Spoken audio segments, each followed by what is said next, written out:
Je voudrais redire, c'est que un chrétien qui a dans son cœur, dans son âme, un sentiment de culpabilité, de condamnation, d'indignité, d'impuissance, il est une proie facile pour le malin, pour le culpabiliser. Et s'il entretient ce sentiment de culpabilité, ça handicape sa foi. Notre foi est handicapée par un sentiment de culpabilité, d'indignité. Et je rappelle que ce sentiment de culpabilité, d'indignité vient d'une conscience de péché. Un chrétien qui a une conscience de péché ou qui est attaqué par l'ennemi pour lui montrer que c'est un pécheur, qu'il tombe tout le temps, il va forcément être handicapé dans sa foi parce qu'il ne va pas être capable d'utiliser une foi pure. C'est possible, mais dans la plupart des cas, ça freine la foi. Donc il faut absolument comprendre de quelle manière Dieu veut nous débarrasser de tout sentiment de culpabilité, d'infériorité, de condamnation. Et ça vient par la réalisation de la justice qu'il nous a donnée en Jésus-Christ, de la nouvelle personne que nous sommes en Christ. Et plus le chrétien arrive à comprendre, assimiler cette vérité et la croire, il ne peut pas y avoir de culpabilité dans la vie d'un chrétien qui a compris quelle est sa position en Christ et qui occupe par la foi cette position. Ça, vous le comprenez, hein ? Dans le ciel, personne ne se sent coupable. Dans le ciel de Dieu, personne n'a un sentiment de culpabilité, d'indignité, parce qu'on a compris d'abord qu'on était digne de rien, que qu'on a tout reçu par la foi en Christ, et que si nous avons été rendus justes, c'est uniquement grâce à l'œuvre de Christ à laquelle nous avons cru. Alors, je reviens à l'Épître aux Romains. Pendant que vous cherchez, je voudrais faire un petit commentaire sur ce que j'ai dit sur la psychologie, pour que ce soit bien compris. Je n'ai pas dit que la psychologie ne sert à rien de manière absolue. La preuve, c'est que j'en ai bénéficié, moi, pour réussir à surmonter quelques problèmes que j'avais de comportement. Mais de même, c'est la même chose pour la médecine.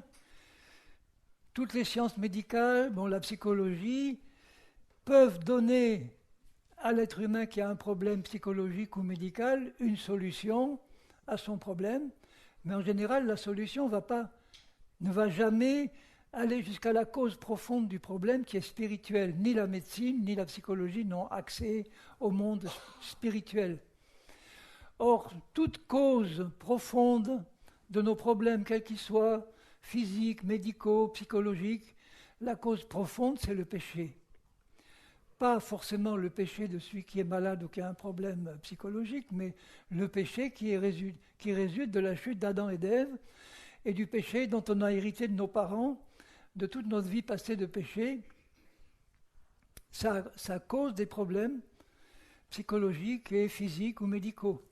La cause, c'est le péché.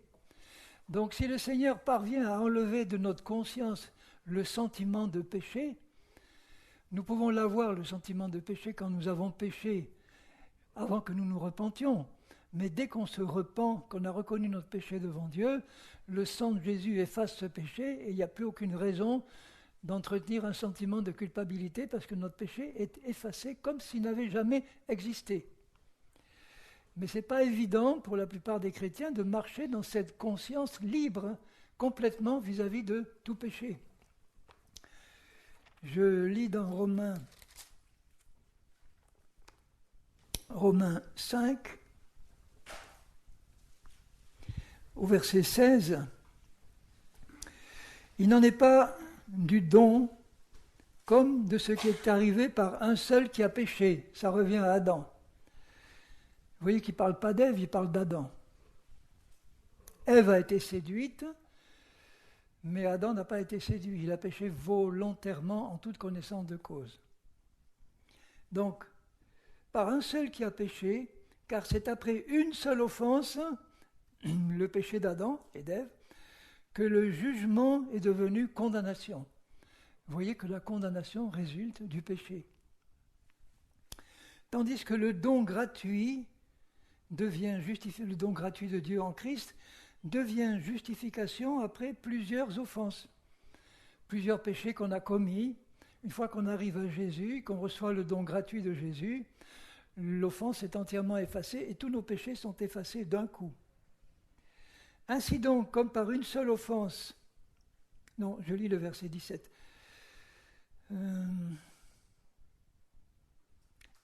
La fin du verset 16.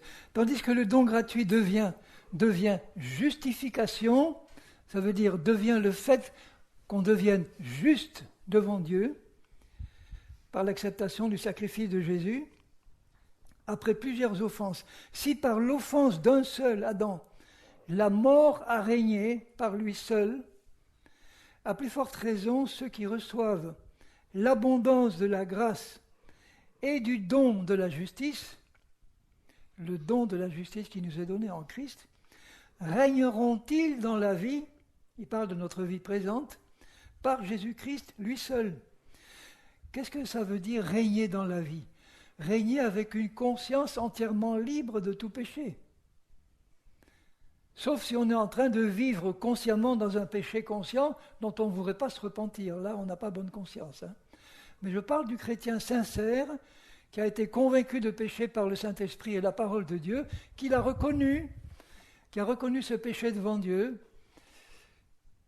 Il doit comprendre que devant Dieu, le sang de Jésus le justifie entièrement et efface complètement, comme s'il n'avait jamais péché.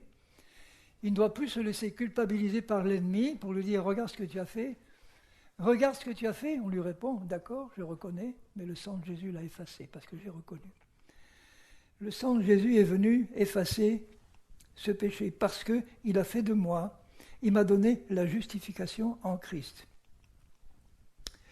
Au verset 18, « Ainsi donc, comme par une seule offense, la condamnation, vous voyez l'esprit de condamnation qui accompagne l'offense et le péché, a atteint tous les hommes. » Donc on a vécu, avant de rencontrer Jésus, et même souvent après, on a vécu en permanence sous la condamnation, la culpabilité qu'entraînait le péché.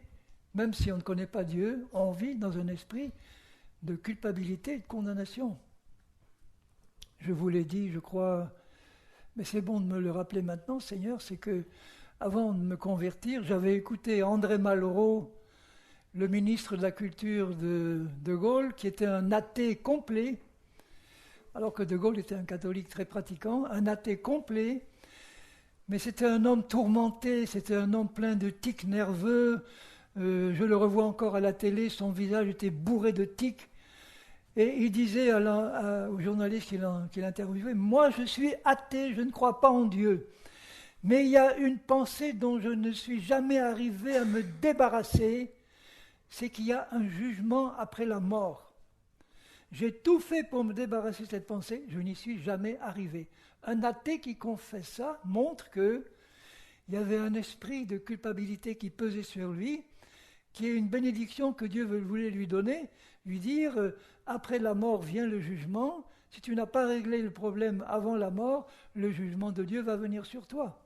Et ça le tourmentait et il n'arrivait pas à s'en débarrasser. On a vécu sous cet esprit de condamnation et de jugement.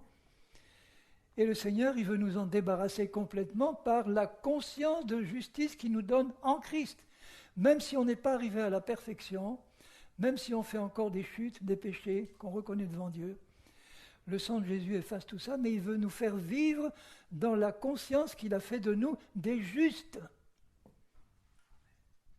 Des justes, qui peuvent encore pécher tant qu'ils n'ont pas encore atteint la perfection, mais qui sont déclarés justes devant Dieu par la nouvelle naissance et le sacrifice de Jésus.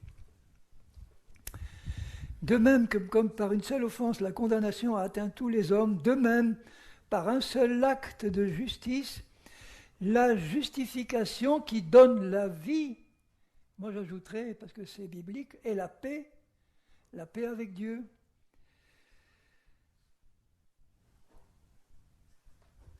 S'étend à tous les hommes, sous-entendu tous ceux qui ont accepté Jésus par la foi. Car comme par la désobéissance d'un seul homme, beaucoup ont été rendus pécheurs, de même, par l'obéissance d'un seul, beaucoup seront rendus justes. Or, la loi est intervenue pour que l'offense abonde, mais là où le péché a abondé, la grâce a surabondé, afin que comme le péché a régné par la mort, maintenant la grâce règne par la justice.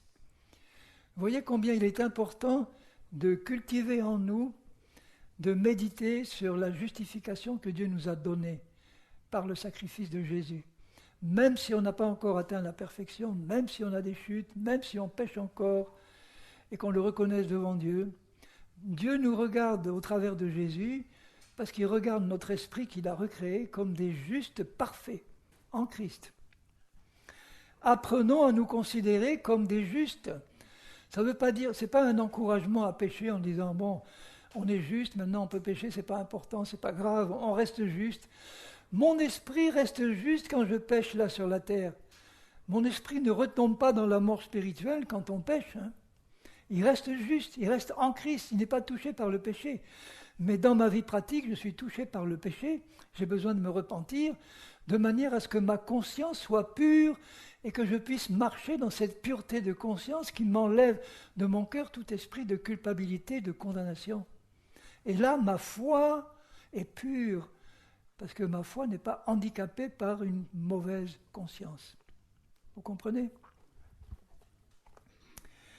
Bon, au chapitre 6, je soulignerai un verset, au verset 6 du chapitre 6, qui dit « Sachant que notre vieil homme a été crucifié avec lui », notre vieil homme, je le rappelle, c'est notre esprit, avant qu'il soit né de nouveau, il est passé par la mort en Christ, il a été crucifié en Christ.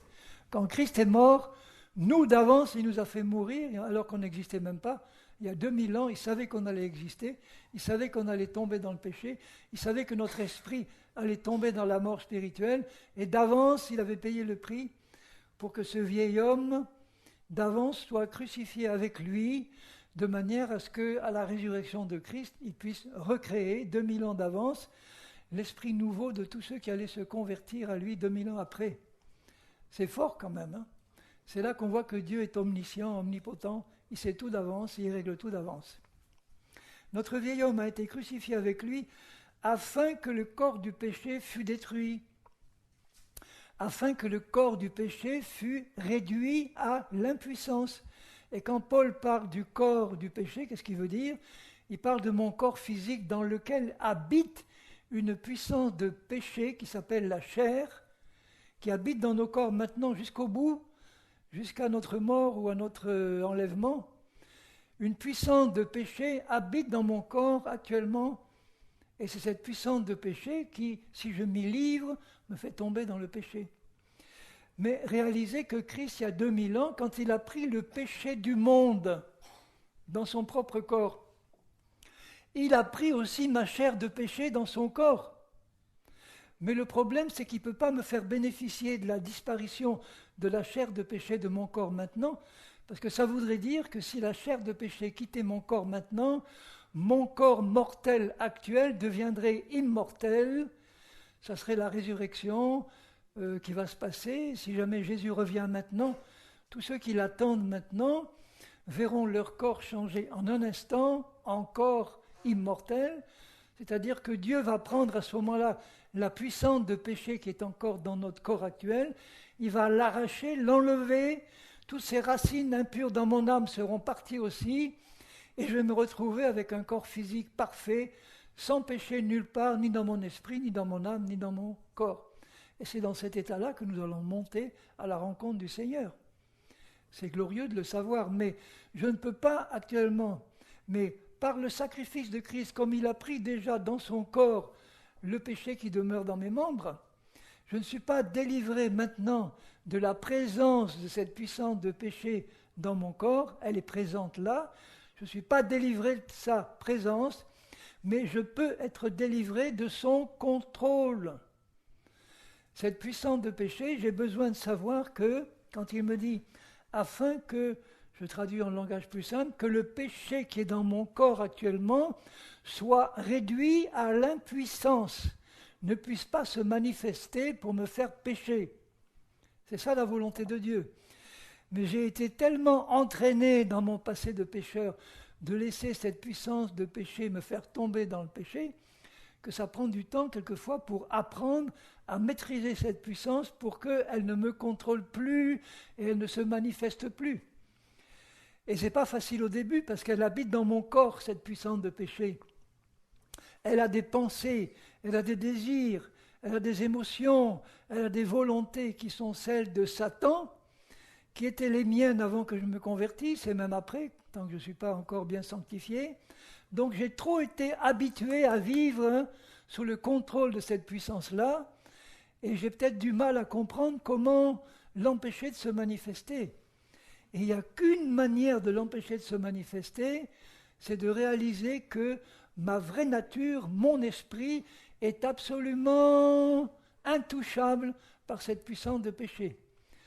Mon esprit, qui est passé en Christ, qui est dans les lieux célestes, ne peut absolument pas être contrôlé ni touché par cette puissance de péché. Maintenant, si dans mon âme, dans mon intelligence, dans ma conscience, je ne connais pas la nature réelle de ma vraie identité, ou si je ne le crois pas, si je continue à croire que je suis un pauvre pécheur sur la voie du perfectionnement, mais que je suis encore un pécheur, je ne vais pas avoir le moyen de contrôler cette puissance de péché pour l'empêcher de se manifester. Je ne peux le faire que si je m'installe par la foi dans ma position spirituelle que Dieu me donne dans sa parole, qui est une réalité spirituelle, que je m'y installe par la foi, que je crois que je suis la personne que Dieu dit que je suis. Répétez après moi dans votre cœur, que je crois que je suis la personne nouvelle que Dieu dit que je suis dans mon esprit. Parce qu'à ce niveau-là, la chair de péché qui est dans mon corps ne peut pas contrôler la nouvelle personne que je suis en Christ. Elle ne peut me contrôler moi que si dans mon âme je ne connais pas la vérité, ou je ne la crois pas encore pleinement, ou j'ai encore des doutes et des craintes, une mauvaise révélation de ce que je suis en Christ. Donc tout le travail du chrétien prioritaire dans sa vie de chrétien serait de méditer ce qu'il est en Christ, de méditer les paroles de Dieu qui nous décrivent ce que nous sommes en Christ en tant que nouvelle création, de méditer ces versets, de les reméditer, de réfléchir dessus, de demander au Saint-Esprit d'illuminer les yeux de mon intelligence pour que je vois clairement qui je suis dans mon esprit, qui est ma vraie nature, et qu'à force de méditer, de réfléchir, cette vérité s'incruste de plus en plus dans mon cœur, parce que c'est le cœur qui croit, c'est le cœur qui aime, c'est le cœur qui croit. Et plus cette vérité s'inscrit dans mon cœur, plus j'abandonne la conscience de pécheur que j'avais avant pour me remplir de la conscience de juste que je suis en Christ, plus ça devient clair dans mon intelligence, plus j'y attache ma foi pour croire que c'est ma vérité, et plus vous verrez que la puissance de péché qui habite dans mon corps, elle sera de moins en moins capable de se manifester pour me contrôler. C'est ce qu'il dit un peu plus loin, quand vous lisez toujours le même chapitre, il dit au verset 12, que le péché, c'est-à-dire la chair qui habite dans ton corps, ne règne pas dans ton corps mortel. Vous voyez que le problème n'est pas le corps lui-même, ce corps de viande là, c'est pas ça le problème.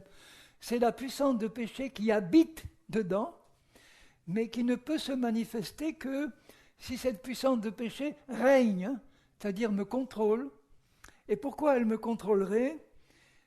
Et n'obéissez pas à ses convoitises. Ne livrez pas vos membres au péché, à la chair qui habite dans votre corps, pour que, comme des instruments d'iniquité, ne livre pas ton corps au péché qui habite dans ton corps, pour que ton corps ne devienne pas un instrument d'iniquité au service du diable. Mais livre ton corps à la justice, pour que ton corps devienne un instrument de la justice que tu as reçue dans ton esprit régénéré. Est-ce que vous comprenez ça ? Est-ce que c'est difficile à comprendre ? Mais vous voyez que pour livrer mon corps à la justice, il faut que je sache qu'est-ce que c'est que cette justice. C'est la nature même de Dieu qu'il m'a donnée dans mon esprit.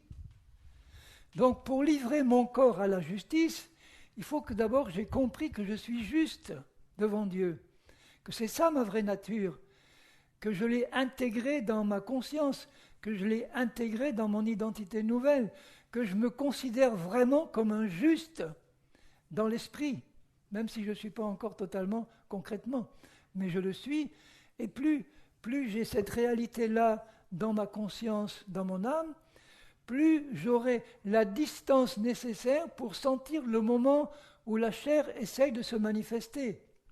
Parce qu'à ce moment-là, dans ma conscience, je suis dans la lumière de Dieu. Je sais qui je suis en Christ, je sais où je suis en Christ, je suis dans les lieux célestes, je suis dans la lumière, je suis dans la sainteté, je suis dans l'obéissance, je suis dans un caractère nouveau qui obéit naturellement à Dieu. C'est ma nature, je n'ai pas besoin de me forcer, je le sais, je le crois. Et quand je suis dans cette position-là dans ma conscience, quand la chair vient pour me tenter de tomber dans un péché, là je sais que j'ai le pouvoir, l'autorité de ne pas lui livrer mon corps pour lui obéir. J'ai besoin de faire un acte de foi et un acte de volonté qui s'appuie sur la foi pour dire « Je sens, toi la chair, que tu es en train de monter pour me faire tomber dans la colère, la haine, la jalousie, etc. J'en suis conscient, mais je sais que de là où je fonctionne maintenant, de l'esprit, de ma nouvelle nature, j'ai le pouvoir de ne pas me livrer, de ne pas te livrer mon corps. » Ça se fait en un quart de seconde. Quand on est conscient de notre position et qu'on la vit là au moment où la tentation vient de la chair. Mais malheureusement, dans notre vie d'avant, on n'a pas l'habitude de fonctionner comme ça. On avait l'habitude de laisser la chair s'exprimer tout de suite.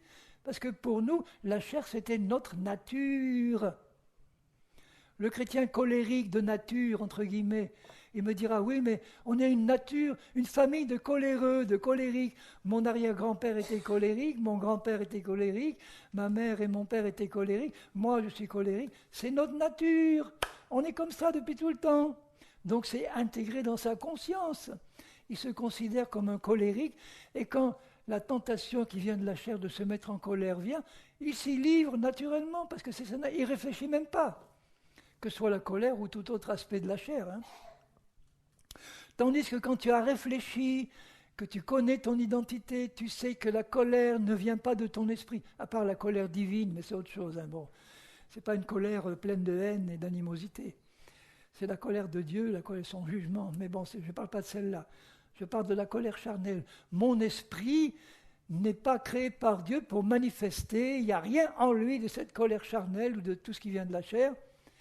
Et quand je me promène dans la journée, dans la pleine conscience de ce que je suis en Christ, que je sais que c'est ma vraie nature, que je connais la qualité de la nouvelle nature que Dieu m'a donnée, que cette nature-là, elle est pleine de sagesse, d'amour, de paix, de joie, de contrôle de soi, et que je le crois, quand la chair vient pour me tenter de tomber dans quelque chose qui vient d'elle, je sais qu'elle ne peut pas me contrôler sauf si je me livre volontairement à elle maintenant.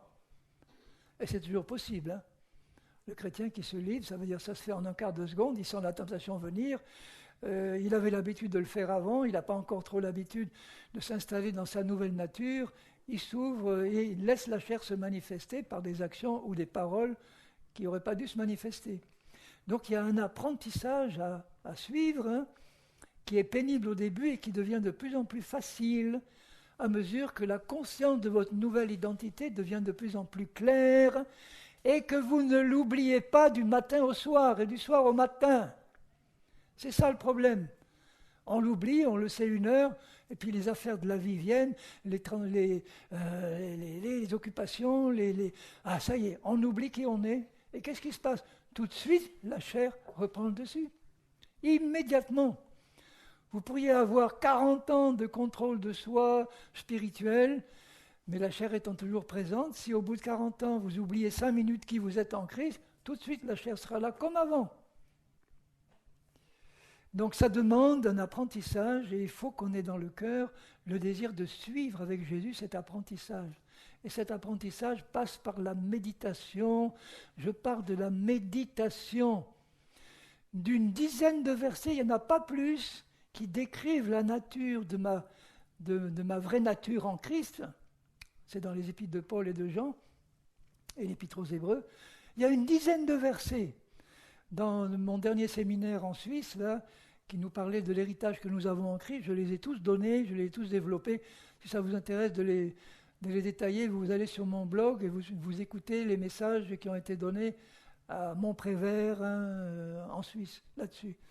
Les 10 petits versets qui décrivent ce que tu es en Christ, qui te décrivent la nature de ton esprit régénéré, de ce que tu es, dans ta nouvelle personne. Mais si tu passes du temps à méditer méditer, ça veut dire que tu prends un verset, tu réfléchis dessus, tu le rumines, tu comprends ce que ça veut dire, tu demandes au Saint-Esprit de te l'expliquer, de te le révéler en pleine lumière, de te faire comprendre vraiment ce qu'il y a derrière ce verset, dans toute sa splendeur, dans tous ses aspects. Et une fois que tu l'as bien compris, tu dis, mais ça c'est merveilleux, c'est ce que je suis en Christ, c'est ça ma vraie nature. Donc je ne vais pas me contenter de le comprendre, je vais continuer en attachant la foi et en croyant ce que j'ai compris. Voilà, j'ai compris et je le crois. Et je ne l'oublie pas. Et j'y reviens si j'ai oublié. Et j'y reviens jusqu'à ce que ça reste de plus en plus dans ma conscience. Au point que ça devient quelque chose de naturel. De plus en plus naturel. Et quand la chair arrive avec des pensées qui viennent de l'ennemi, des désirs qui viennent de l'ennemi, vous les reconnaissez tout de suite. Pourquoi ? Parce que vous êtes dans la lumière. Et tout ce qui vient des ténèbres, quand la lumière est là, ça ne peut pas tenir. Donc pour revenir à la psychologie et à la médecine, je ne dis pas que ça ne sert à rien. Ça sert sur le plan humain. Sur le plan humain, ça peut donner des moyens de régler quelques problèmes. Mais comme ça n'a pas accès à la source spirituelle, c'est-à-dire au problème de régler le péché, la conscience de péché qui est la cause de tous les problèmes, eh bien ça reste superficiel. Ça ne règle pas les problèmes de fond. Donc à quoi servirait à un chrétien de passer sa vie à appliquer des emplâtres sur une jambe de bois, ou du moins d'avoir des solutions qui ne règlent pas en profondeur les problèmes? Ça peut être nécessaire dans certains cas. Ceux qui ont une crise de schizophrénie, et qui veulent tuer tout le monde, il est important de les prendre, s'ils ne sont pas au Seigneur, et de les faire soigner, ou de les droguer, ou de les mettre dans un hôpital psychiatrique. Mais bon, c'est pas ça qui va régler le problème de fond, du tout. Donc ceci dit, si je poursuis maintenant ce que j'avais à dire, je continuerai en disant au verset 13 de Romains 6, « Ne livrez pas vos membres au péché ». Vous voyez que c'est un ordre qu'il nous donne, et c'est donc une possibilité de le faire. Non seulement une possibilité, mais une obligation de le faire. Ne livrez pas. Ça veut dire que le péché qui habite dans ton corps, il va te tenter. Il va faire monter des tentations, avec quelquefois des bonnes raisons, entre guillemets, de les recevoir et de les accepter. Mais le discernement spirituel que le Saint-Esprit qui habite en toi te donne à ce moment-là, doit te permettre de reconnaître tout ce qui vient d'en bas, tout ce qui vient de là. Eh bien, tu as le devoir de ne pas te livrer, de livrer ton corps. Ton corps, c'est-à-dire tes lèvres, c'est-à-dire ton comportement, tes paroles, tes actions. Tu dois considérer ça comme des outils qui ne doivent plus être au service de l'ennemi et de la chair, mais qui doivent être des outils au service de l'Esprit et de Dieu.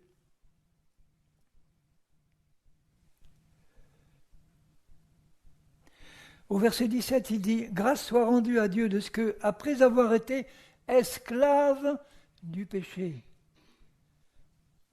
ce qu'on était tous, et ce qu'on peut encore être en tant que chrétien dans certains domaines, quand on n'a pas compris comment s'en débarrasser. Vous avez obéi de cœur. Obéir de cœur, ça veut dire croire. Vous avez cru, quand on croit, on obéit. Quand on croit vraiment, on conforme notre comportement à ce qu'on a cru.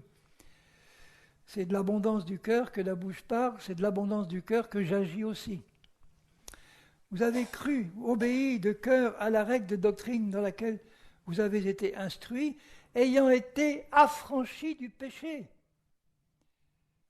Vous voyez, quand Jésus, il est dit qu'il est venu ôter le péché du monde, ce n'est pas seulement qu'il est venu pardonner les péchés et les effacer, Il est venu ôter en nous la source même du péché, étant devenu, ayant été, il parle au passé, affranchi de toute forme de péché. Vous voyez que le chrétien qui n'arrive pas à croire ça, qui te dit « mais non, j'ai tout essayé, j'ai tout fait pour éviter de pratiquer ce péché, mais j'y arrive pas, j'ai jeûné, j'ai prié, impossible, ça domine sur moi ». Donc il arrive à être conditionné par l'ennemi qui arrive à lui faire croire « tu n'y arriveras jamais, tu vois bien, tu as tout essayé ». Tu as tout essayé sauf la bonne méthode, qui consiste à croire que Dieu t'a déjà délivré de ce péché. De même qu'il est dit qu'il nous a délivrés de toutes les conséquences du péché, c'est-à-dire des malédictions, des maladies, des infirmités, etc. Mais comme l'ennemi a réussi à envahir l'Église de toutes sortes de fausses doctrines pour qu'on reste quelque part, au moins dans certains domaines, esclaves du péché, à cause des fausses doctrines qui encouragent, qui empêchent de voir la solution divine telle qu'il nous l'explique dans sa parole, eh bien on continue à être esclaves. Alors qu'il est dit maintenant, vous avez été affranchis du péché.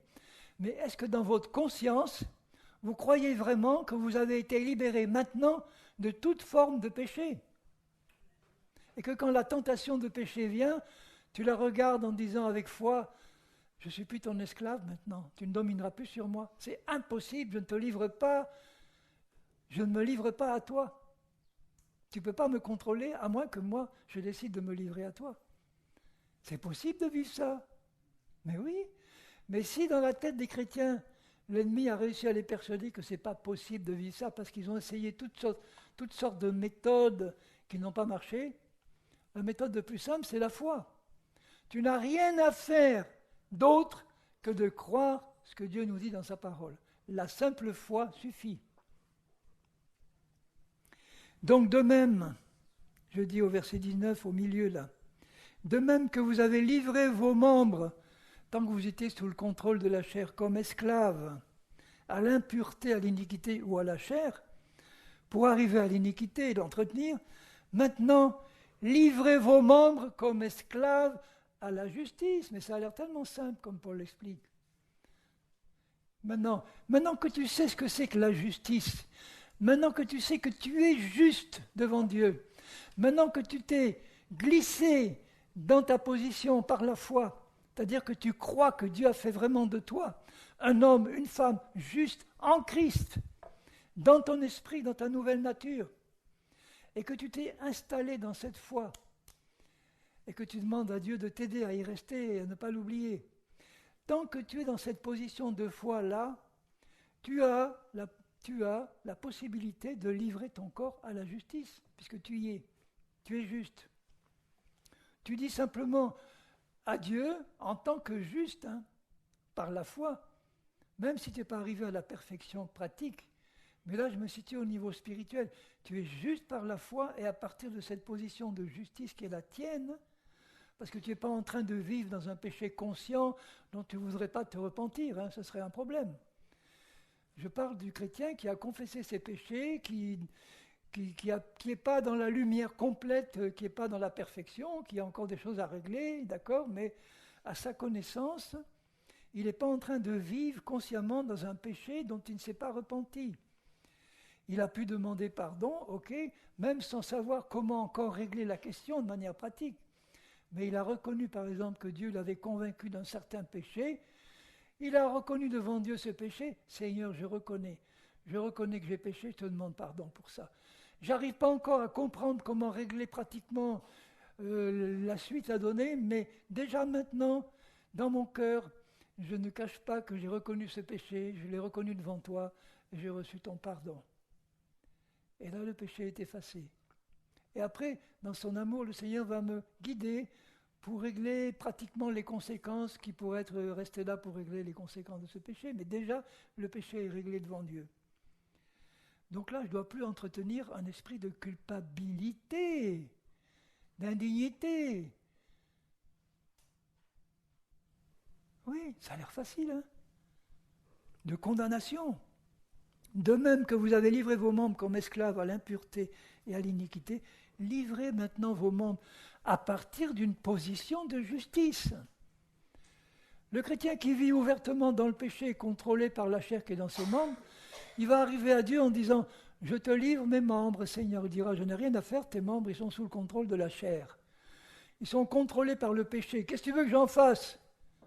Comprends d'abord comment occuper la position spirituelle qui est la tienne, et à partir de cette position-là, par la foi, maintenant, tu peux me livrer tes membres comme esclaves de la justice, parce que tu es maintenant dans la justice. Tu peux les livrer. Et la chair qui est dans ces membres-là, elle est maintenant réduite à l'impuissance. Elle rage, elle ne peut plus rien faire. Elle va essayer de revenir en permanence. Elle va encore peut-être réussir à te faire tomber. Mais tu as compris le principe maintenant. Et l'apprentissage devient de plus en plus facile. Parce que j'y ai passé, j'y suis encore. Mais plus j'avance et plus ça devient facile de mettre ça en pratique. Ça devient de plus en plus naturel. Parce qu'en permanence, il m'a appris à vivre dans une position de justice. Je sais que je suis juste, non pas parce que j'ai fait des tas de bonnes œuvres qui ont mérité ça de la part de Dieu, rien du tout. J'ai accepté par la foi le sacrifice de Jésus. Je sais qui je suis dans mon esprit. Et j'ai appris de Dieu à ne pas l'oublier. Il a fallu que je prie, que je demande de l'aide. Seigneur, aide-moi, parce que je l'oublie encore trop. Il m'a aidé, il m'a fait comprendre. Voilà. Ça ne veut pas dire que maintenant je suis arrivé à la perfection. Mais s'il m'arrive de chuter dans une manifestation de la chair, c'est des choses de plus en plus subtiles. Ça peut être un petit mouvement d'humeur, un petit mouvement d'impatience. C'est la chair. Voilà. Alors que ce soit un petit mouvement d'impatience ou une grosse crise de colère, c'est le même principe. C'est toujours la chair qui réussit à montrer le bout de son nez. Tout de suite, Seigneur, oui, je le reconnais, le sang de Jésus efface, ok. Reprends ta position de juste maintenant. Tu viens de reconnaître ce que tu as fait dans la chair, ok, le péché est effacé, il a été cloué à la croix il y a 2000 ans. Tu reprends tout de suite ta position dans l'esprit. Et si l'ennemi vient te dire, tu vois, il y a 5 minutes, tu as encore laissé la chair te contrôler, je dis oui, mais je l'ai reconnu et c'est fait. Le sang de Jésus a effacé, j'ai repris ma position de juste, j'y suis maintenant. Et dans cette position-là, je livre mes membres, je livre ma langue, je livre, excusez-moi de l'expression, mais mon sexe, parce que les deux petits membres qui causent le plus de problèmes dans le monde et dans l'Église, c'est la langue et le sexe. Donc commençons par livrer ces deux-là au Seigneur. Tous mes membres, je te les livre comme instruments de justice. Et là, qu'est-ce qui sort de ma langue ? Des paroles de paix, des paroles d'édification, des paroles qui font du bien. Parce que je laisse l'esprit s'exprimer. Sans effort. C'est ça le plus merveilleux. Sans effort. Parce que ta vraie nature s'exprime naturellement. Pour arriver à la sainteté, livrez vos membres comme esclaves à la justice que vous êtes dans l'esprit, pour arriver à la sainteté, pour que pratiquement maintenant, cette sainteté qui est dans l'esprit sorte et se manifeste dans tous les aspects de ta vie. Et ça peut se faire très vite, c'est proportionnel à la foi que tu as dans la vérité que Dieu t'a montrée.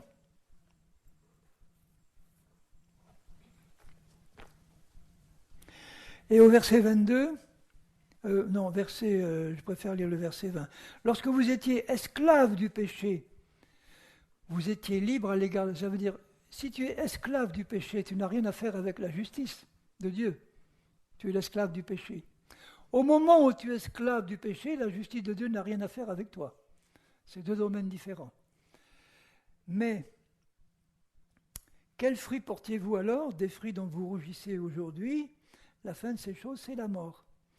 Dès que je laisse la chair se manifester, j'ouvre la porte à une puissance de mort. Ça ne veut pas dire que je tombe dans la mort spirituelle, mais j'ouvre la porte de ma vie à une puissance de mort, qui peut se traduire par une maladie, qui peut se traduire par un problème psychologique ou physique. Et dès que je m'en repens, eh bien le Seigneur enlève et il fait manifester sa guérison ou sa délivrance. Et maintenant, étant affranchis du péché, mais je vous en prie, mes chéris d'amour, méditez le fait que Jésus nous a complètement libérés du péché, de la chair, de Satan, des démons. Et voyez-vous comme ça, libre. Rendez grâce au Père qui nous a délivrés de la puissance des ténèbres. Et la puissance des ténèbres, c'est les démons, c'est Satan, c'est aussi la chair de péché qui habite dans mon corps. Il m'a délivré de tout ça. Et de ses conséquences, qui sont, encore une fois, quoi ? Les malédictions, les maladies, les infirmités. Tout ça a été pris par Jésus. Alors, il y en a qui me reprochent de parler toujours de la même chose, mais moi je m'en réjouis parce que ça fait pénétrer la vérité. En ce qui concerne, par exemple, prenons le cas de la guérison des maladies, des infirmités. J'entends trop souvent toutes sortes de fausses doctrines qui sont absolument contraires à ce que la Bible enseigne. Du type, par exemple, Dieu souverain, il fait ce qu'il veut. S'il veut te guérir, il te guérira. S'il ne veut pas te guérir, eh bien, il ne te guérira pas. C'est mystérieux tout ça. La preuve, regarde, tel pasteur que je connais bien, un vrai homme de Dieu, il a eu un cancer, il a prié de tout son cœur pour que Dieu le guérisse, il a fait prier l'Église, et il est mort dans son cancer. Donc je ne peux pas croire que c'est sa faute, c'est un homme de foi, il a prié de tout son cœur, et Dieu n'a pas répondu. Donc, c'est Dieu qui ne voulait pas le guérir, c'est clair, et on en fait une doctrine. Rappelez-vous le moment où, d'abord Jésus donne à ses disciples, même avant la Pentecôte, il donne à tous ses disciples le pouvoir de chasser tous les démons et de guérir toutes les maladies. Vous vous rappelez qu'il l'a dit dans les évangiles ? Dans Matthieu 10, il dit « Il donna à ses disciples le pouvoir de guérir toute maladie et toute infirmité et de chasser tous les démons. » Et ils ont commencé à le faire avec succès.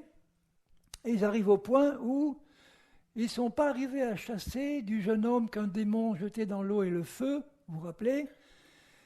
Ils ne sont pas arrivés à chasser le démon. Et quand Jésus descend de la montagne et qu'il demande « Qu'est-ce qui se passe ?» Le Père dit « J'ai amené mon fils à tes disciples et ils n'ont pas pu chasser le démon. » Ils n'ont pas pu. Et Jésus se fâche. C'est une des rares fois où il se met en colère, mais une sainte colère contre ses disciples. « Race incrédule et perverse, jusqu'à quand je vais vous supporter ? Jusqu'à quand serai-je avec vous ?» Et en privé, quand il dit « Mais pourquoi on n'a pas pu le chasser, ce démon ?» Qu'est-ce qu'il répond Jésus ? « C'est à cause de votre incrédulité. Vous n'avez pas cru. Pourquoi vous n'avez pas cru ? Parce que vous avez été impressionnés par les manifestations démoniaques qui se produisaient sous vos yeux. Et comme vous avez été impressionnés, vous avez douté. Mais si Jésus n'était pas intervenu là pour chasser le démon immédiatement, qu'est-ce qu'ils auraient fait les disciples ? Ils en auraient fait une doctrine. Ils auraient dit, Jésus nous a donné le pouvoir de chasser tous les démons. D'accord, c'est vrai. Mais là, il y en a un, malgré ce pouvoir-là, qu'on n'a pas pu chasser. Donc, c'est Dieu qui ne voulait pas le chasser. Ils ne se sont surtout pas mis en cause, eux. Ça s'est passé dans l'histoire. Parce qu'au début, après la résurrection et l'ascension de Jésus, vous voyez dans Acte 5, Jésus n'était plus là, il est dit qu'on a mené de toutes parts les malades sur des couchettes à Jérusalem, les apôtres étaient là et tous étaient guéris, exactement comme quand Jésus était là présent. Ça a duré un certain temps et peu à peu, l'incrédulité s'est infiltrée parce qu'à un moment donné, ils ont prié, il ne s'est rien passé. Ah, ils ont prié, il ne s'est rien passé. Ils ont jeûné, il ne s'est rien passé. Au lieu de se remettre en question et de dire, il y a quelque chose de pas normal, c'est contraire à ce qui est écrit là, au lieu de dire que Dieu a changé et que maintenant le temps des miracles est fini, et comme on le dit dans beaucoup d'églises, et que maintenant Dieu est souverain et fait ce qu'il veut, s'il veut guérir, il guérit, s'il ne veut pas guérir, il ne guérit pas. Ou alors, il a voulu t'envoyer cette maladie pour t'apprendre à obéir, pour t'apprendre quelque chose. Non, tout ça, c'est pour couvrir l'incrédulité. Il n'y a qu'une cause, c'est l'incrédulité. Donc le chrétien qui ne croit pas qu'il est un juste en Christ, il va être soumis à la puissance de péché. Il sera encore entre les mains de Satan. Le chrétien qui ne connaît pas l'œuvre de Christ, Ça fait des années que je prêche l'Évangile. Je connais des chrétiens à qui j'ai prêché la vérité pendant des années, mais ils sont restés attachés à leur fausse doctrine que Dieu ne guérit pas tout le temps. Pourquoi ? Parce qu'ils ont constaté que beaucoup de chrétiens ne sont pas guéris. Et ils en ont fait une doctrine. Au lieu de revenir à la cause et dire « Seigneur, montre-nous pourquoi ils ne sont pas guéris ». Jésus aurait dit « C'est à cause de votre incrédulité ». Uniquement. C'est la seule cause. Comme la seule cause de bénédiction, c'est la foi en Christ, la seule cause de ne pas voir les choses se manifester comme Dieu l'annonce là, c'est l'incrédulité. Et l'incrédulité vient de quoi ? De l'ignorance ou du fait qu'on a beaucoup de mal à croire parce que apparemment on a tout fait pour faire bouger Dieu et qu'il n'a pas bougé. Donc, on en vient à dire, c'est ta volonté, Seigneur, que ça se passe comme ça. Est-ce que Jésus l'a dit à un seul malade qu'il a rencontré, qui est venu vers lui pour être guéri ? Non. Il a guéri tous ceux qui sont venus vers lui instantanément dans les 95% des cas. Pourquoi ? Parce que les gens avaient la foi. Et c'était tous des pécheurs. Donc le fait d'être dans le péché ne les a pas empêchés d'être guéris. Pourquoi ? Parce qu'ils étaient sûrs que Jésus allait les guérir. Pourquoi ? Parce qu'ils le voyaient faire. Nous, on ne le voit pas, Jésus, parce que maintenant, il est monté au ciel. On n'a que sa parole dans les mains pour voir ce qu'il faisait. Mais à l'époque, il était là sur place. Et moi, je disais à quelqu'un tout à l'heure, moi, j'aurais été malade à l'époque de Jésus. Ça faisait des siècles qu'il n'y avait pas eu de prophète qui avait visité le peuple d'Israël. J'aurais été malade d'une maladie de 10-12 ans. On m'aurait dit, il y a un grand prophète qui est venu quelque part et il paraît qu'il guérit tout le monde. Moi, honnêtement, j'aurais eu du mal à le croire. Je me dis, il y a longtemps qu'on n'a pas vu ça, mais t'es sûr ? Bon. À la rigueur, j'aurais dit, écoute, moi, j'ai envie de voir ce qui se passe. Je serais allé voir, qu'est-ce que j'aurais vu ailleurs qu'à Nazareth ? Qu'est-ce que j'aurais vu là ? J'aurais vu tous ceux qui s'approchent de Jésus guéris là, sur le champ, instantanément ou presque. Qu'est-ce que j'aurais pensé en moi ? Bon, j'aurais dit, écoute, c'est peut-être un jour particulier, il a peut-être des jours spéciaux où il guérit, le jour du sabbat peut-être, mais bon, je vais revenir un autre jour pour voir. Je reviens, je les vois tous guéris instantanément. J'ai dit, bon, je vais revenir une troisième fois ailleurs quand même, parce que je veux être vraiment sûr. Je reviens, sous mes yeux, je vois tous les malades guéris. Le jour de la multiplication des pains, il y avait 20 000 personnes là, 5 000 hommes sans compter les femmes et les enfants, ça fait 20 000 personnes. Imaginez combien à l'époque, dans une foule de 20 000, il pouvait y avoir de malades. Moi je dirais au mieux le quart ou la moitié, si ce n'est plus. Et il est écrit que ce jour-là, il les a tous guéris. Mettons 10 000 personnes dans la journée. Et comme le Saint-Esprit n'était pas répandu, il devait leur parler ou les toucher à chacun. Mais ça se faisait en un instant. Sois guéri, sois guéri. Est-ce que tu crois que je peux te faire ça ? Sois guéri, sois guéri. Lève-toi, prends ton lit, va-t'en. Ça va vite, 10 000 personnes à ce train-là. Mais moi, j'aurais été là pour la troisième fois en regardant ça. Je dis, mais il n'y a pas de problème. Moi aussi, ça va m'arriver pareil.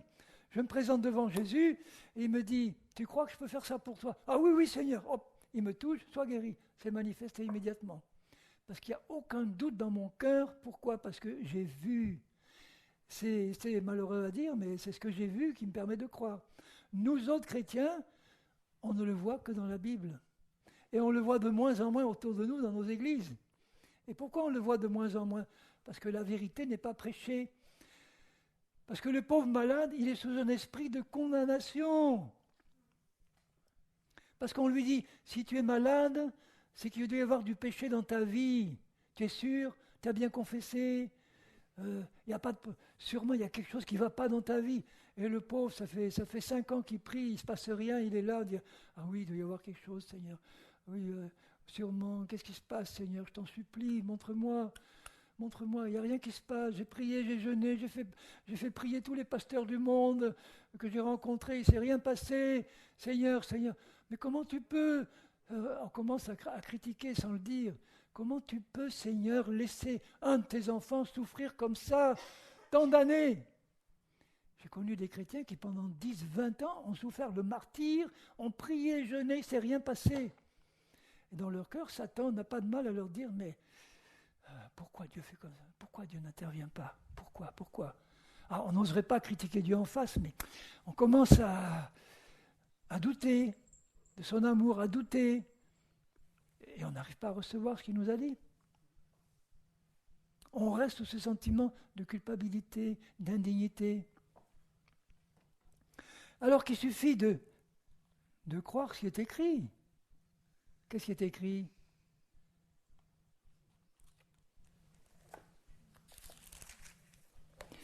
Ésaïe 53, verset 4. Cependant, il a porté nos souffrances, le texte hébreu dit nos maladies.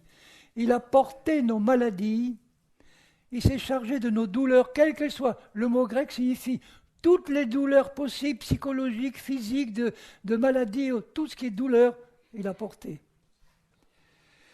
Et nous l'avons considéré comme puni, frappé de Dieu et humilié, mais il était blessé pour nos péchés. Voilà la cause. Brisé pour nos iniquités. Le châtiment qu'on aurait dû recevoir est tombé sur lui et nous donne la paix maintenant avec Dieu. La paix dans tous les domaines, dans notre esprit, dans notre âme, dans notre corps. Et c'est par ces meurtrissures que nous sommes guéris. C'est par ces meurtrissures. Pourquoi Jésus nous a guéris à la croix? Il est dit qu'il nous a guéris par ses meurtrissures. Or, les meurtrissures qu'il a reçues, ça a été des meurtrissures qui ont fait couler le sang. Donc Jésus nous a guéris de cette manière-là. D'une part, il a pris dans son corps nos maladies, mais ce n'est pas suffisant. Parce que s'il prend dans son corps nos maladies, la source de la maladie peut être encore là. La cause, c'est le péché. Et le péché est effacé par quoi? Par le sang. Ce n'est pas les meurtrissures de Jésus qui ont effacé le péché, c'est le sang. Et il fallait que le sang sorte des meurtrissures.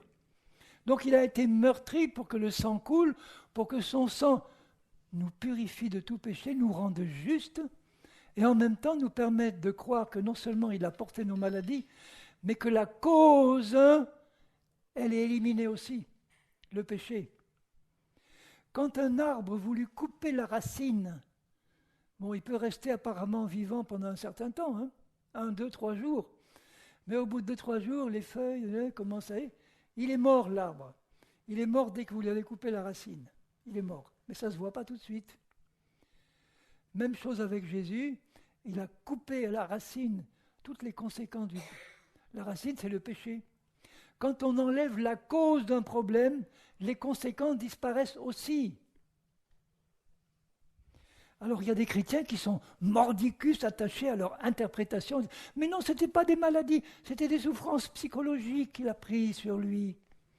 C'était le péché seulement, pas les maladies non, parce que Dieu est souverain, s'il veut que tu sois malade, eh bien tu seras malade. Mais l'interprétation que Dieu donne à ce passage, eh bien, elle nous est donnée dans Matthieu 8.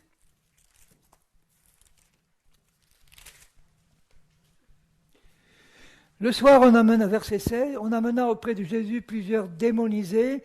Il chassa les démons par sa parole et il guérit tous les malades, comme c'est écrit constamment partout. Tous les malades. Donc, s'il y a des malades au milieu de nous, quelle que soit la maladie, qu'elle soit psychique, qu'elle soit physique, toutes ces maladies ont été portées, comme il est écrit là. Il guérit tous les malades afin que s'accomplisse, pas seulement à ce moment-là, mais une fois pour toutes, afin que s'accomplisse ce qui avait été annoncé par le prophète Ésaïe, que je viens de lire. Qu'est-ce qu'Ésaïe avait dit? Il a pris nos infirmités, il s'est chargé de nos maladies. Toutes sortes, il s'en est chargé sur la croix. Que tu aies un cancer, que tu aies n'importe quelle maladie, psychique ou autre, Jésus s'en est chargé, comme pour nos péchés. Si moi je disais à un pécheur, Jésus s'est chargé de tes péchés, mais il va falloir un bon moment pour que tu sois pardonné. Il faut que tu mijotes bien dans ton péché, pour bien t'en faire prendre conscience. Et dans 10 ans, quand tu auras bien mijoté dans ton péché, Dieu te pardonnera. Quel évangile, hein? Ça ne donnerait pas beaucoup de foi à ceux qui l'entendent. Moi, je dis à ceux qui entendent l'évangile de Dieu, Jésus a pris tous tes péchés que tu as commis sur la croix il y a 2000 ans, il les a expiés, et si tu demandes pardon maintenant, tous tes péchés sont effacés d'un coup, instantanément. C'est instantané. Combien de temps il faut pour pardonner un péché? Le temps de le reconnaître devant Dieu? C'est fait, c'est pardonné déjà en Christ. C'est fait. Combien de temps il fallait à Jésus pour guérir un malade? 1 seconde. Pourquoi? Parce qu'il savait qu'il allait le prendre sur la croix quelques jours après, ou quelques semaines après, ou 3 ans après. Là, ça fait 2000 ans que c'est réglé. Donc, toutes ces doctrines qui maintiennent les chrétiens dans un esprit d'ignorance, de culpabilité, d'indignité, dont Satan profite pour les garder malades, c'est Dieu qui veut ça pour toi. Ça te fait du bien. Tête à claque, va. J'ai une haine contre Satan. Ah oui, il nous demande de bénir nos ennemis, de leur faire du bien, mais pas Satan. Hein. Alors eux, tu peux déverser une sainte haine contre eux, parce que, et leur résister avec une foi ferme, parce qu'ils sont venus que pour dérober, égorger et détruire. Voilà le plan du diable. Et le plan de Jésus, c'est de nous donner la vie avec abondance dans tous les domaines. Et l'abondance suprême, c'est d'être en communion avec Dieu, dans une communion où il n'y a plus une trace de reproche, parce que tout ce qui me séparait de Dieu, tout le péché qui me séparait de Dieu, Jésus l'a pris et il l'a ôté. Il l'a enlevé de ma vie. Même encore une fois, si je ne suis pas parvenu à la perfection, ça veut dire qu'il peut m'arriver de pécher, oui. Mais quand il m'arrive de pécher, tout de suite le Saint-Esprit me convainc de pécher. Il suffit que je tourne le regard vers Jésus. Je n'ai même pas le temps de me mettre à genoux et de passer une demi-heure à confesser. Je tourne le regard vers Jésus et tout de suite il sait que je suis en train de reconnaître ce que j'ai fait. Ok Seigneur. Et je sais que c'est effacé. C'est effacé. On n'en parle plus. Terminé. Et je repars avec Jésus en tant que juste. Je ne me laisse pas culpabiliser parce que je viens de pécher. Non. Je l'ai reconnu. J'ai bénéficié du sang précieux de Jésus. Je repars avec lui en position de juste. Et si je retombe 5 minutes après, on n'en parle plus. C'est fait. C'est réglé d'avance. Donc vous voyez, il n'y a pas dans mon cœur le désir de profiter de cette situation pour m'abandonner dans le péché en me disant oh, il va me pardonner hein, quand même. Hein. Bon, ça peut arriver que si je n'ai pas vraiment compris, je puisse le faire, mais le Saint-Esprit me reprend quand même. Il me dit non, tu n'as pas le droit de dire tu peux te laisser aller à la chair ou à un mouvement de la chair parce que de toute façon tu vas demander pardon et tu seras pardonné. Si Dieu voit ce genre de sentiment dans mon cœur, d'abord ça l'attriste beaucoup parce qu'il voit que je profite de sa grâce pour vivre dans une grâce qui n'est pas la vraie grâce. Parce que la vraie grâce de Dieu m'enseigne à marcher dans la sainteté et la pureté, par amour pour mon Dieu qui a tant souffert pour me donner ce don de la justice et de la sainteté. Et s'il voit que j'ai ce sentiment dans mon cœur, avec amour, il va me donner une bonne correction paternelle qui va me faire réfléchir pour que j'ai la crainte de Dieu dans mon cœur, le respect de mon Dieu par amour pour lui. Seigneur, je te respecte parce que je sais à quel point tu m'as aimé le premier, à quel point tu veux me faire vivre une vie de sanctification, de guérison, de délivrance. Donc je parle maintenant à tous ceux qui au milieu ici, ou qui m'écoutent, pourraient avoir dans leur vie un fardeau qui les culpabilise, une maladie de l'âme, une maladie psychique ou une maladie du corps, qui sont les conséquences du péché. Si vous réalisez que votre péché, il a été entièrement effacé par le sang de Christ, et que vous n'êtes pas, vous, en train de vivre consciemment dans un péché que vous ne voulez pas reconnaître, si c'était le cas, évidemment, vous ouvrez une porte au malin. Hein. Mais si honnêtement vous reconnaissez devant Dieu vos fautes et que ça a été pardonné, vous êtes pardonné. Et le diable n'a plus rien pour s'accrocher. Il n'a plus rien pour s'accrocher. Il ne peut s'accrocher que s'il a l'occasion de s'accrocher, c'est-à-dire un péché conscient, non confessé. Là, il a un point d'accroche. Mais si ce n'est pas le cas, il n'a aucune raison, sauf si je crois qu'il peut en avoir une. Sauf si par ignorance ou incrédulité, je crois que Satan peut avoir une porte d'entrée dans ma vie. Maintenant, c'est faux, il n'en a pas. Mais si je crois qu'il en a une, eh bien il en a une. Il m'est fait selon ma foi. Ah Seigneur, Seigneur, moi, je fais tous mes efforts pour les convaincre, parce qu'il y en a qui ont du mal, comme moi-même. Hein. Parfois, il y a des choses il a fallu du temps pour que je les comprenne. Il m'a fallu 15 ans, imaginez 15 ans depuis ma conversion, pour commencer à comprendre ce que c'est que la marche par l'esprit. Les écrits de Paul. 15 années. Vous voyez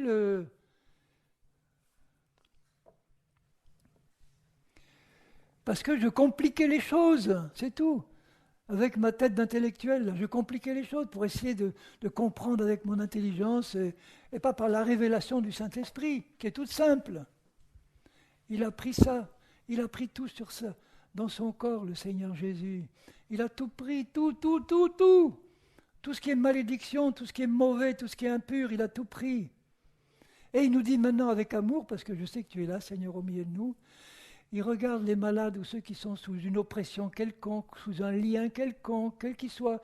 J'appelle ça une maladie aussi, un lien de pornographie, un lien de cigarette, un lien de drogue, quelque chose dont il n'arrive pas à se débarrasser. Il a pris tout ça, il t'a libéré de tout ça. Si tu le crois, tu es libre maintenant.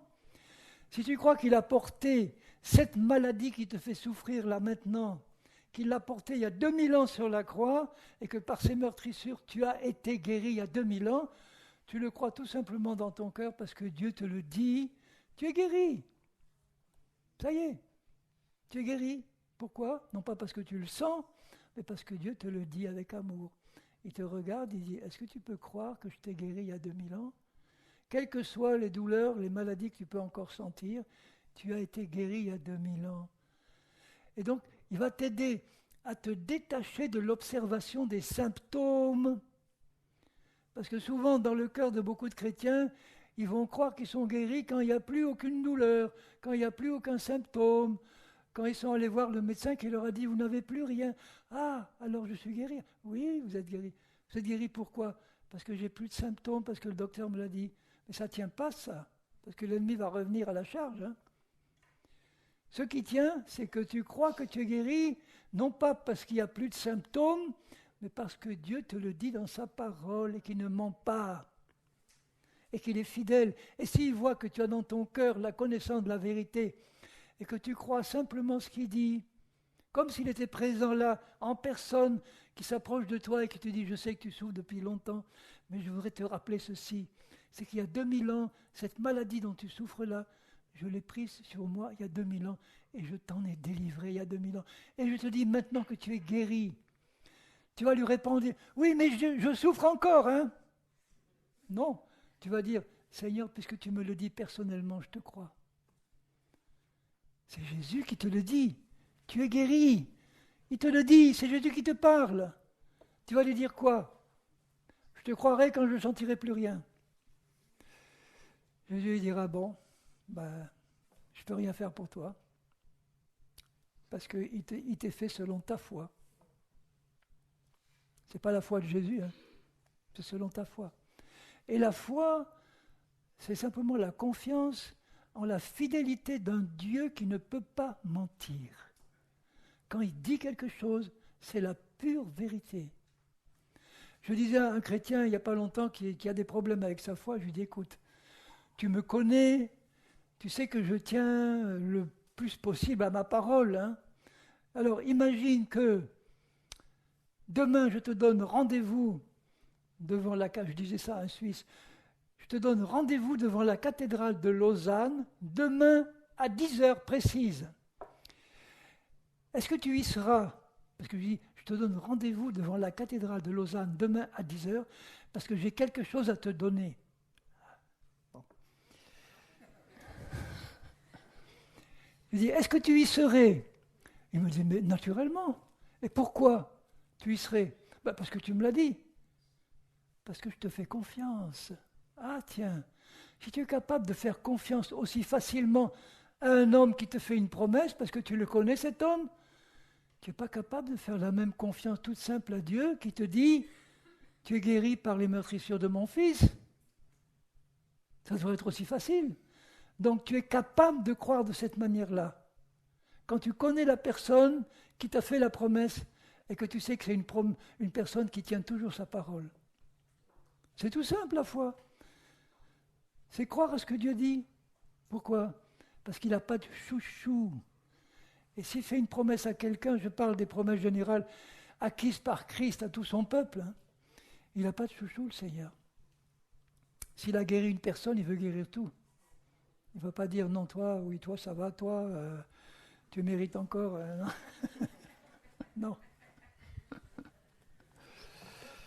Donc, vous voyez l'importance d'être délivré dans notre cœur de toute pensée, esprit de culpabilité, de condamnation. Et ça passe forcément par la révélation de la justice que Dieu nous a donnée en Christ.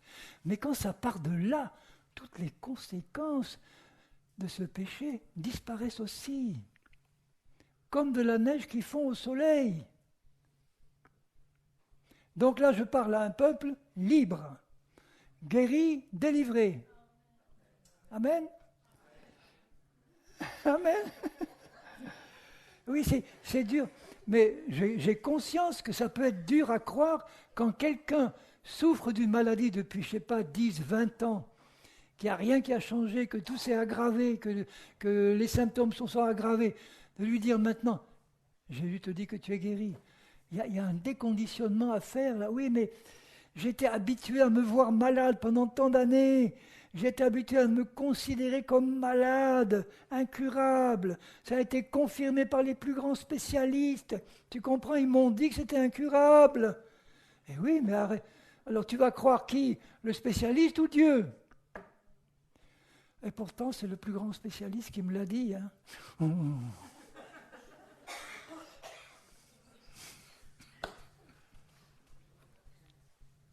Bon, il faut que je m'arrête parce que là, je suis lancé. Est-ce que vous avez compris l'essentiel du message? Hein? Bon. Ce qu'on peut faire, je le résume en 2 mots. Tu as été rendu juste par le sacrifice de Jésus. Cette justice implique que tous tes péchés ont été effacés, même si tu n'es pas encore parfait. Dans la pratique, tu es parfait dans l'esprit. Ta vraie nature, c'est juste, parfaitement juste. Donc plus tu vas éliminer, toi, de ton intelligence, de ton cœur, cet esprit de culpabilité, de condamnation, d'indignité que le diable avait réussi à te donner à cause de tes péchés passés, maintenant que tu comprends que tous ces péchés ont été effacés, que Dieu a fait de toi un ou une juste, à partir de cette position-là, tu vas pouvoir maintenant recevoir par la foi tout ce que cette justice implique. Cette justice implique forcément une plénitude de bénédictions dans tous les domaines, puisque les malédictions venaient de l'injustice et du péché. Jésus a tout pris pour nous en délivrer. Et maintenant, de cette position de justice, doit couler du cœur de Dieu. Maintenant, la porte est ouverte pour que les bénédictions descendent dans tous les domaines, quels qu'ils soient. Que ce soit sur le plan psychologique, que ce soit sur le plan matériel, financier et autres. Dieu a un plan merveilleux de bénédiction.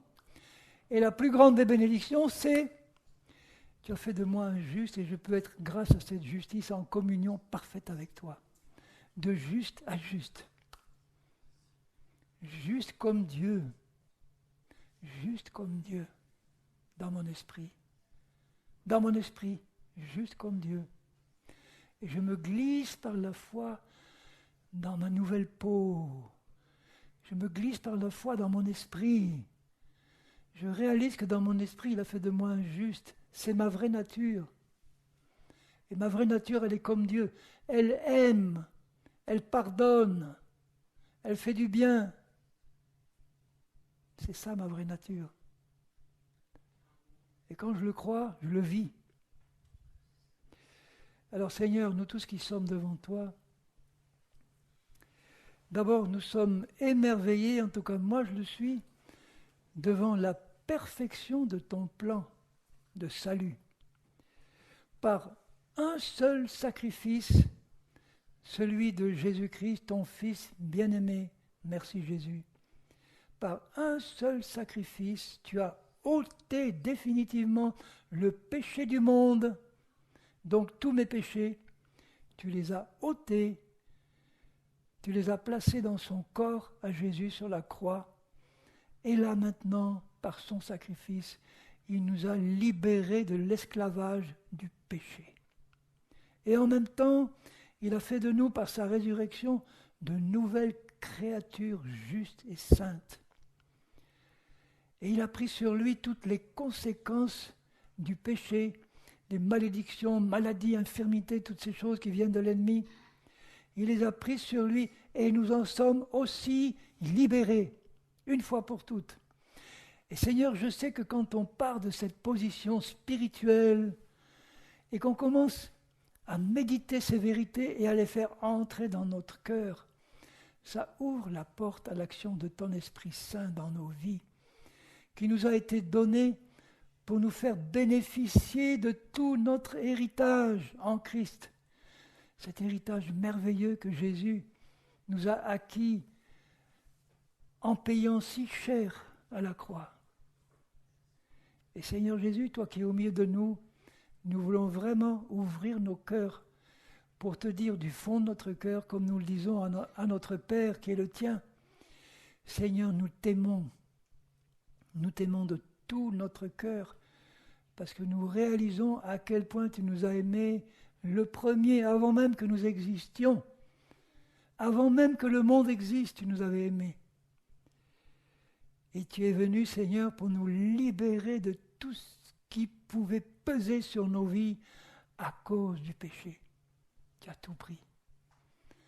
Oh Seigneur notre Père et Jésus, notre merveilleux Sauveur et Seigneur, notre désir profond du fond de notre cœur, c'est de vivre ces choses concrètement. Seigneur, aide-nous à les comprendre, aide-nous à les croire, aide-nous à les méditer, aide-nous à les vivre, aide-nous à progresser, à aller de progrès en progrès. Aide-nous à courir vers ce but, Seigneur, les yeux fixés sur toi, le chef de notre foi, celui qui l'amène à la perfection. Tu veux une foi pure, dégagée de toutes les craintes, de tous les doutes que l'ennemi avait pu mettre, et je sais que tu t'y emploies. Alors, Seigneur, fais de nous, Seigneur, tous, des chrétiens remplis non seulement de ton esprit, mais de la connaissance de la vérité, de la connaissance de notre position en toi, de notre identité en toi, et que ces vérités soient plantées profondément dans nos cœurs, Seigneur, pour qu'on puisse maintenant les vivre en permanence, pour ta gloire, Seigneur, pour manifester ce que tu es dans notre vie pratique, pour que tu puisses te manifester au milieu de nous, comme un Dieu de lumière, de puissance, de gloire, d'amour, Seigneur, de justice et de sainteté. Père, au nom de Jésus. Amen. Amen, amen. Et merci. Restons quelques minutes là ensemble et laissons le Saint-Esprit agir un moment dans nos cœurs et dans nos vies.